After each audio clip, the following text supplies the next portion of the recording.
Saturday, the Rec Center Natatorium, Texas A&M Swimming and Diving taking on the LSU Tigers, 11 a.m. They are in the pool, our men and women, going against the Bayou Bengals. Both are in the top 10. We have men's swimming head coach Jay Holmes with us right now, and you guys got to be pleased over there when I say both in the top 10. Tell me what's been key for your men to get you there. Obviously, it takes a whole lot of work and a team of people. Our staff, I'm really happy with our staff and where we're going. Jason Calinog, who coaches with me, and Jay Leary with the divers. I think we've put together a real good team that's going to represent A&M really well. And we're excited for where we are. But it is just it's part of our process and our process, and we're staying true to process. Right now, that's really what we're focusing on. The next step in that process are these Tigers. That is exactly right. Yeah, and that's a rivalry meet. You bet. And when you look at the history, it's been pretty close, if I'm not correct. I mean, do you expect good competition in the pool this Saturday? Sure. I mean, LSU, we have a history. And granted, back whenever I swam here back at A&M in the 80s, we swam LSU. So we've swum LSU for decades. And so there is some, you always want to win against everybody, but you for sure want to beat the Tigers.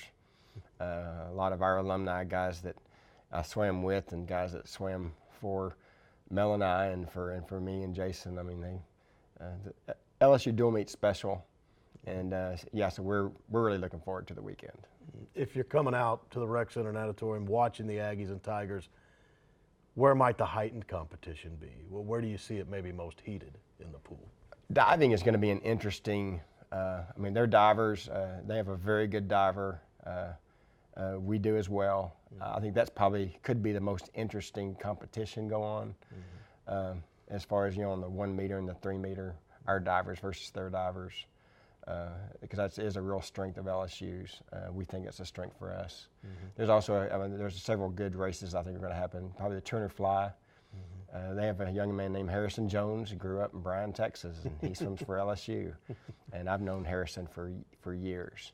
And we're counting on Harrison being pretty good this weekend. Yeah, it'll mean something to him, I guarantee you. You bet it will. You bet it will. Finally, you're going in after LSU, another meet, but then soon it's the SEC Championships. You guys were second in those last year. That's right. On into the NCAAs after the SECs. That's right. This is when it kind of has to start happening, doesn't it? Right on. That's what we talk to our guys about, because this all season long, obviously, is a process. Like I mentioned before, that process is, we're staying very true to that. But going to SECs with us getting second last year, it's really going to be an interesting meet. You talk to the swim junkies around the country on the swim forums, and most people are saying that this year's SECs is probably going to be a battle maybe of all time, because there are technically 5 teams that think that they're going to win it. And obviously we're one of them. And I think the SEC meet is probably going to be the most interesting conference meet in America this year. It's going to be a dogfight. And, of course, you use that to get to NCAAs. Right. Good luck in all of it. LSU, SECs, NCAAs. Appreciate the time, Jay. Thank you, Will. All right, the Aggies and Tigers in the pool at 11 a.m. on Saturday from the Rec Center Natatorium.